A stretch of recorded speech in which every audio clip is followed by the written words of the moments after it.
Maria stole into Shadowbrook in the dead of night, tightly wrapped in a hooded cloak to avoid being seen by the townsfolk. She did not believe herself to be superstitious and did not believe the old tales of Shadowbrook facing vampires and ghosts. But after what she had seen, she was a believer now. Maria was a smuggler who worked out of the nearby town of Tidewater. She often brought contraband into the town via cave networks near the Tidewater lighthouse. On her last such occasion her crew was attacked, but not by local gangs or criminals, but by ghostly pirates walking across the waves like it was a solid stretch of beach. Her and most of her crew made it ashore to see the massive haunted galleon silently moving across the frigid waters. No one disrupted her business, not even ghosts. She had heard that the soldier Carl in Shadowbrook had faced such evil before, so she struck out for the town to visit with him.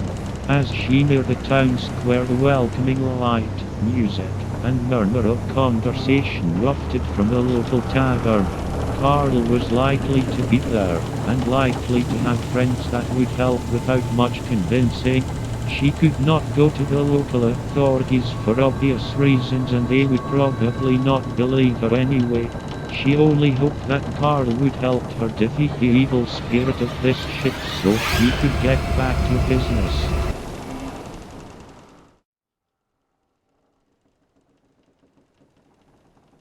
Hey everybody, it's Doug here. Welcome back to the channel. Welcome back to a new series. We're going to do a playthrough of something we haven't done in a while. I'm going to say welcome back to Shadowbrook and A Touch of Evil, which is, the old game by Flying Frog Productions, where you play people in the, I guess it's colonial period America, in the town of Shadowbrook trying to defeat some ancient evil. And if you've watched my playthroughs before or know anything about this game, there's a ton of stuff to do. It is an older game, which means it's got some mechanics that might be a little dated in that, but I still think it's a great, enjoyable game. It has lots of storytelling to it, and it can be completely cooperative, which is how we're going to play it today. And we're going to talk over a little bit. I'm not going to go over any rules mechanics. If you want to do that, you can go back and see my previous playthroughs of this game, and that will give you a great indicator of how to play and what to do. But basically, in the game, you're going to do a couple of things. You're going to roll for movement, you're going to take some actions, and then you're going to see what happens when the bad guys get to react to you, in this case the bad guy. And we're going to go over the characters we're going to play. I chose 2 guys and 2 girls at random, and I think they turned out pretty good for this playthrough. We'll see how this goes. But right now you see that 3 of them are starting in Shadowbrook, and each character has their very own miniature. You'd think after all these years of owning this game I would have painted them, but I haven't. And like I said, we're not going to do a whole lot of fanfare here. We're going to go through the heroes, and we're going to go tell you what villain we're going to play, and maybe in this session we'll get a round or 2 in. If you don't know the game, go back, check the introduction to some other playthroughs or other playthroughs on the net. You'll see that there's plenty to look at for this game and on how to play. Anyway, our first character is going to be Carl the Soldier. He's an oldie but goodie right out of the base box game. He has a 5 honor. He's got 3 wounds he can take. He's got a 2 spirit, 2 cunning, 4 combat, so he's mainly a combat dude. Of course, he's a soldier. Male military. He's a veteran. It says, may ignore the first hit taken during each fight round. No additional benefit with Lady Hambrook. So you'll understand that. Lady Hambrook is one of the town elders for the town of Shadowbrook. Of course, you know that we're playing with 2 towns. We got Shadowbrook, and then on the coast we have Tidewater. And that's where the story of Maria del La Rosa, the smuggler, comes into play. She comes from the coast, and it's going to talk about our villain as well as we get closer to that. But let's take a look at Maria. She has the stats of, she's female outlaw stranger. She's got a 2 spirit, 3 cunning, 3 combat. Pretty well balanced character. She got barter. Town items cost her 1 less investigation to purchase. Now remember, the currency in this game is investigation. Investigation basically encompasses all the things you can earn that allow you to do things, allow you to look into special scenarios or also gain equipment and items. And then she also has the ability of secret routes, may use any secret passage printed on the board for free during her move rather than in place of her move. So she gets to move around the board rather well, and that's a good thing. Okay, let's move on to the next one. So we'll just talk about both of them while we're here. You see Brother Marcus, he's got an honor of 3, so did Maria, by the way. The most honorable is Carl, he had the 5. But Brother Marcus is a male holy man. He's got a 4 spirit, Go figure. 1 cunning, 1 combat. So he's not a physical fighter, but he is a supernatural fighter. He is faithful, may not use gun items, may use spirit instead of combat in a fight. That means that when he's fighting things, he can use the power of God to help him, right? He's on a mission, so he starts at the crossroads between everything. And that's where he starts to go. Now, Strength of Spirit may pay 2 investigation to cancel any mystery card or event, including an event result on the villain minion chart on the D6 roll 4+, limited once per turn. That's okay ability, because it's a chance. You take a chance, but it's only 2 investigations, so that's not too bad. He can take 4 wounds, so he and Maria are the ones that can take the hits, the punches. And then, last but not least, we have Isabella Van Took, the noblewoman. She has a 3/3. She's pretty well balanced, but she's only got 2 health. Yeah. Now, may discard an ally item or investigation to prevent a wound to herself, and that's one of the reasons the 2 health has some viability to it. This ability may be used any number of times per turn. An impersonal servant may carry 1 extra item or ally from a single location or 1 extra town item. Now, yeah, keep in mind that there is a carrying limit. You can only have 1 item per named location on the board that you can get items from, and then in town items you can have, I think it's 4.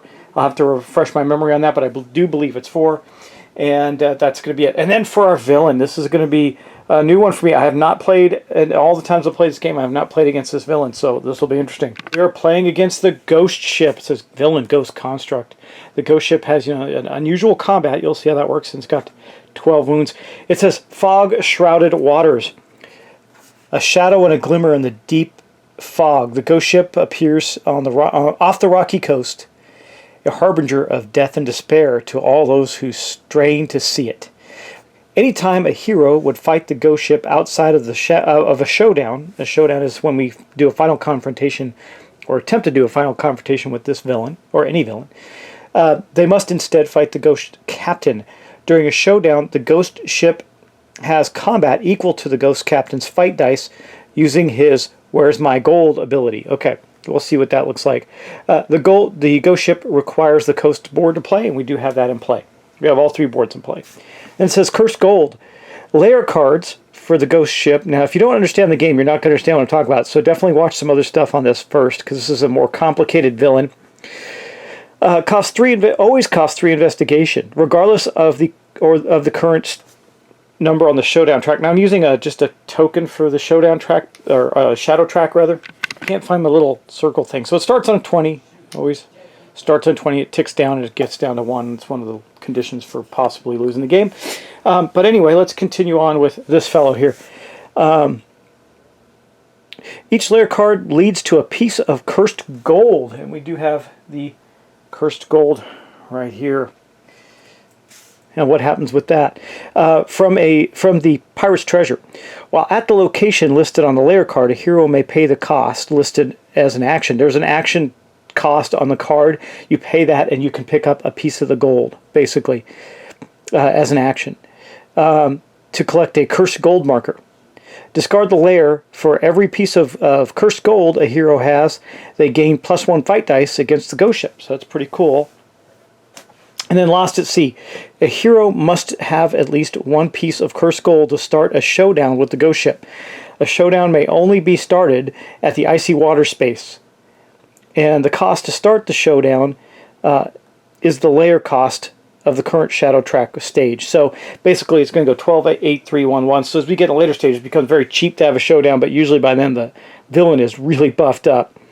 And it says to use, oh wait, I don't think that's true in this case. That was something different. We have to go with this, because it's going to increase this is the cooperative track. It's going to increase the stats of the ship as we go, or in this case the captain. Ship of the Dead. Anytime the lost ship would appear instead, trigger the barrage event on the ghost ship's minor or minion chart. Okay. Anytime the mystery card Murder is played, also place the ghost captain in that space, as well as the ghost pirates in two additional random locations. What does that mean? We have these ghost pirates right here. They're going to come out on the board. This is the minion chart for the ghost ship. And here's the ghost captain token. The ghost captain, he has 5 fight dice, And when we beat him, we get two investigation for each hit done.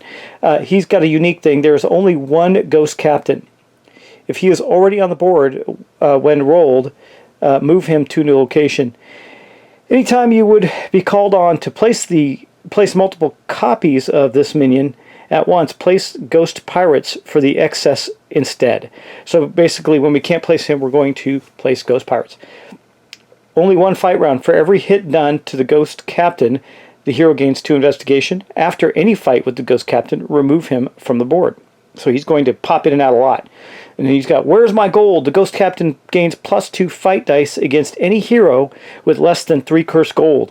Or +3 fight dice if the shadow track is in the red. And you see the shadow track can go into the red up here. And normally in a cooperative game, the villain is 4 times his health is his health times number of players. So right now he's got 42, I think, in health, if I'm not mistaken. He's got 12 times his health there, and he can heal if we go into showdown. He doesn't get destroyed. He'll heal up. It's not cool stuff. Anyway, we're going to see if we can take him out. It's going to be an interesting one. I haven't played against this one, so I got to be a little careful to not make some errors. Here's the big ghost ship token that will come out on the board in the icy waters should the ghost ship appear.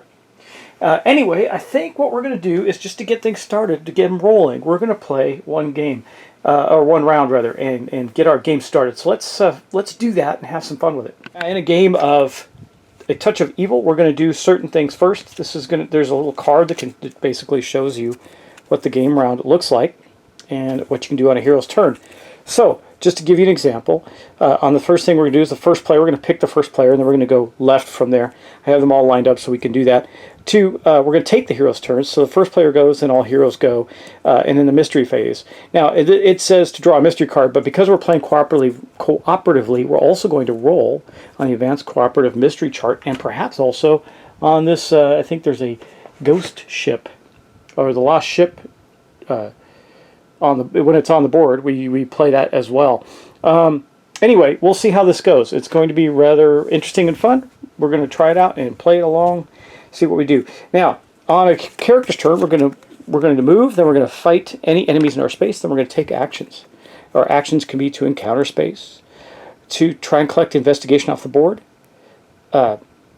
heal, look at a Town Elder's Secret, buy a layer card, and start a showdown. Those are the things that we can do when we're in a space. And some of the spaces have special abilities that they can do. For example, if you go to the Magister's offices, you get to draw an event. You can also train your cunning. You can pay 2 investigation to make an honor 5+ test, and if you do succeed in it, you gain a point of cunning. Basically, you study and learn and gain some knowledge. That's what that represents. And then at the top of the board, we have our Town Elders that will come into play during the game. They each have a card underneath them that represents a secret. We want to discover those secrets because those can be good and bad. I think there are 1, 2, 3, 4, 5, 6, 7 Town Elders for the town of Shadowbrook, and then there's the mayor and one other person for, I think it's the widow Jessica or something like that, for I may have them out of order. I'll just double check, but I think I got it right. For the town of Tidewater, which is on the coast, and we'll see all these things as we go. All right, I think that's a good start for us. So why don't we get going? Well, almost all of our players started in the town hall. I think I'm just going to start with Carl. He's the first player. He's already there in the town hall in Shadowbrook, and we're going to take his turn. There are lots and lots of dice rolling in this game. That's something you will see. Tons and tons of it. We roll dice for just about everything that happens. And I have a big thing of dice set aside and ready to go for our characters to play. Now, what we're going to do first is we're going to roll for movement. Now, if we get a 1, we get to draw an event card. So 1s are pretty good, especially since we're just starting and we're here in the town hall, because we're going to get to move right out to these spaces right here. Now, I've already set up the board and everything, so there's investigation in a couple of the other boards that it's already out. I got to double check, make sure I didn't miss a location that has some investigation on it. We'll see. And investigation will get placed out as we go due to dice rolls and other things that we experience. But let's get started and see what we get here. So we rolled a 5 for Carl. Carl, that means he can move up to 5 spaces on the board. This is a roll and move game. Now there are some variants that allow you to not play it as a roll and move game, which is kind of cool. However, we're not doing that. We're going to play it as it is. I read some of the variants and stuff, and they're cool. But you know, this game is a classic. I'm going to play it the way it's meant to be played. So here we go with that. Right. All right. So he gets to move 5. Now I don't know that. I think what we're going to do with him first is we're going to go 1, 2. Let me just pull down here so you can see where he's heading. He's going to head down here to the abandoned keep. So he's going to go 1, 2, 3, 4 to right there. And that's all he has to move. He doesn't have to take his whole movement. And we're at the abandoned keep. Now what happens when we get there? So we have a deck of cards for the abandoned keep. We're going to draw one out and see what kind of... This is where the story gets generated. So we move down. We're investigating. We're trying to find clues to the ghost ship. We're trying to find the hidden gold, for example.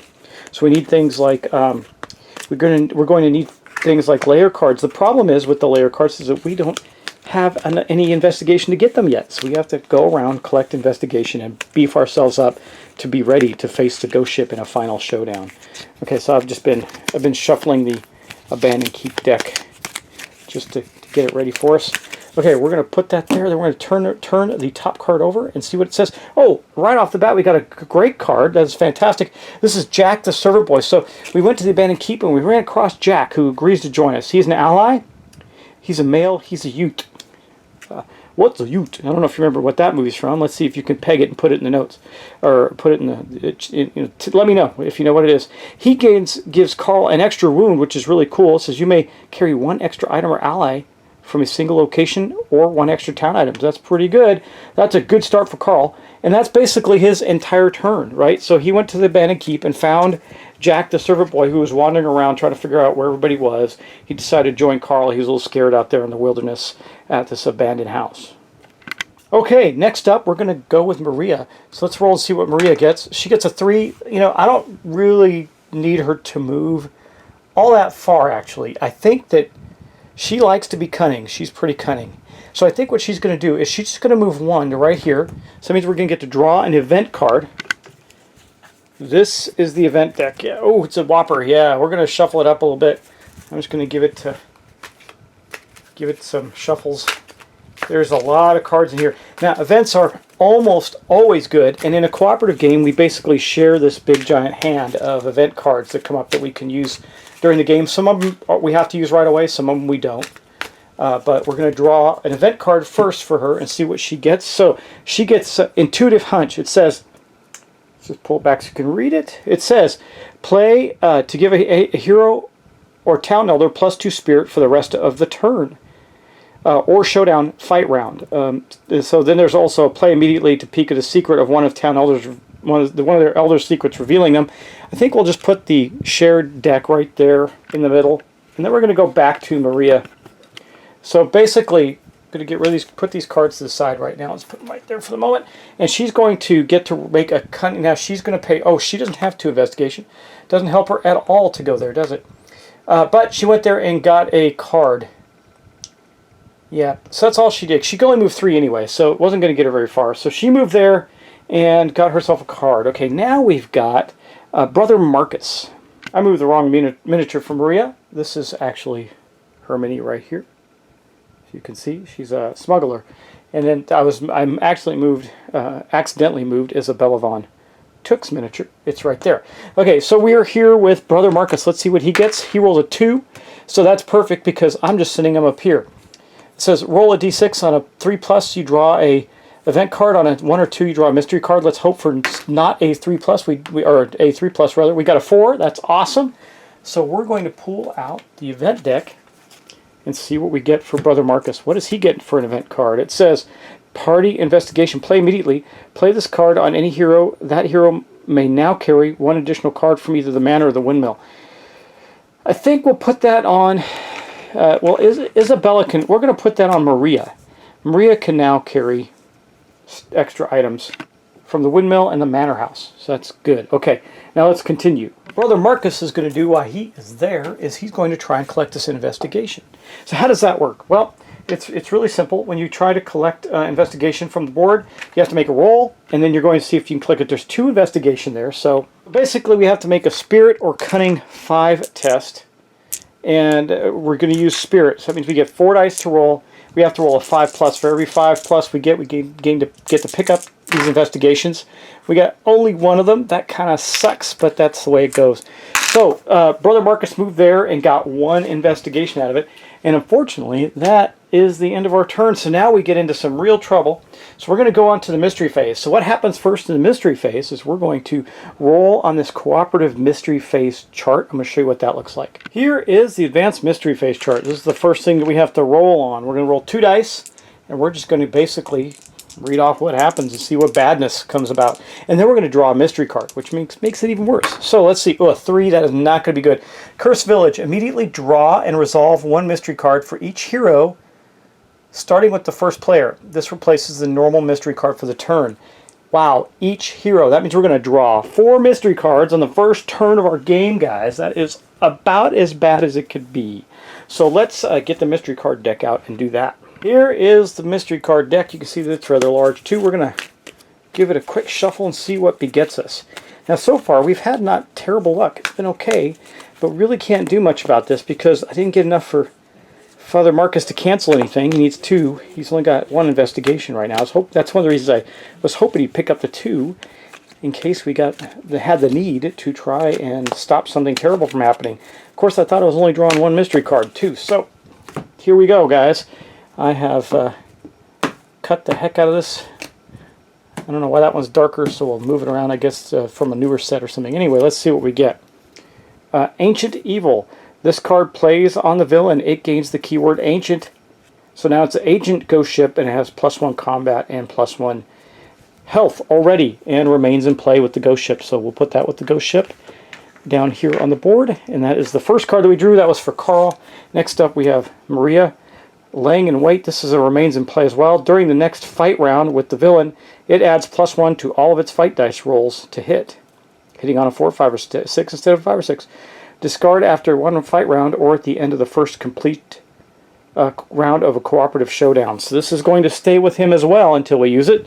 I'm going to give this another cut just in case I didn't shuffle. These have been shuffled a million times, so this should be remains in play. Okay, we mustn't linger. When rolling for lingering, a hero is now attacked on a roll of 1 or 2 instead of only on a 1.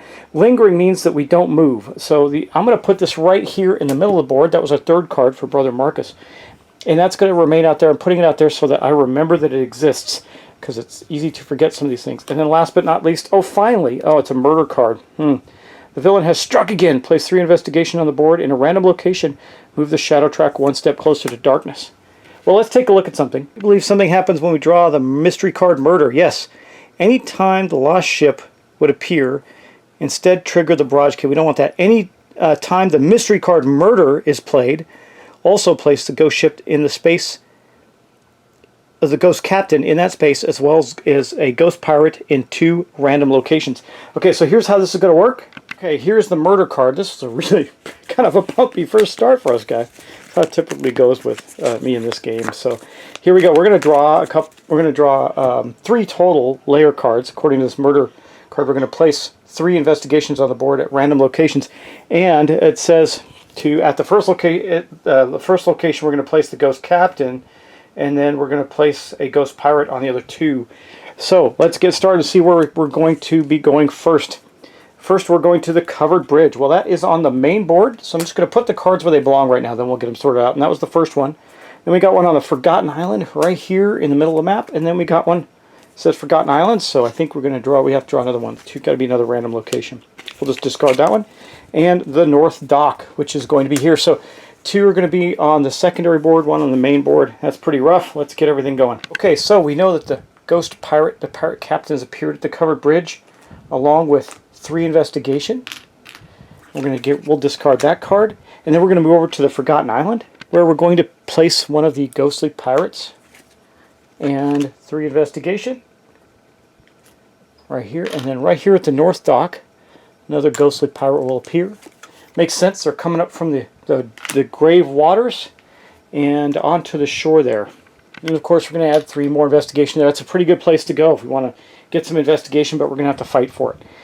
That is all 3 of those cards, so the murder card has been dealt with, except for one more thing. Our track moves 1 closer to darkness, making things bad for us. And by the way, that is a full round, guys. That's our first full round. So I think for this video, since I did the introduction to that, we'll stop there. And then in a future video, or next video, we'll continue to play our rounds against the ghost ship. So we got Carl, Maria, Brother Marcus, and Isabella von Took against the ghost ship. We'll see how this plays out. So already there's a couple of bad guys on the board, and the ghost captain himself has come out. So we're going to have to contend with him. Of course, you only do one fight round with him, so he's not that bad. We could clear him out of that, off that bridge, get some investigation there as well. But we'll see how it goes.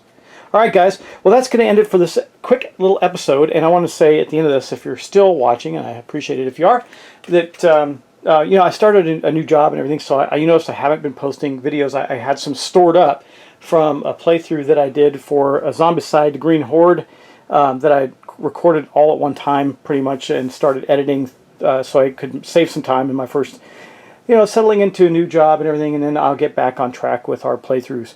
But for now, that's it, guys, and that's going to be the end of this playthrough, this episode for us, and we'll continue on with some more A Touch of Evil. I hope you enjoy this. I know this is a great old classic game. It's been around for a long time, and one of the reasons I chose to play this now is because the 10th anniversary edition of this game is about to be released.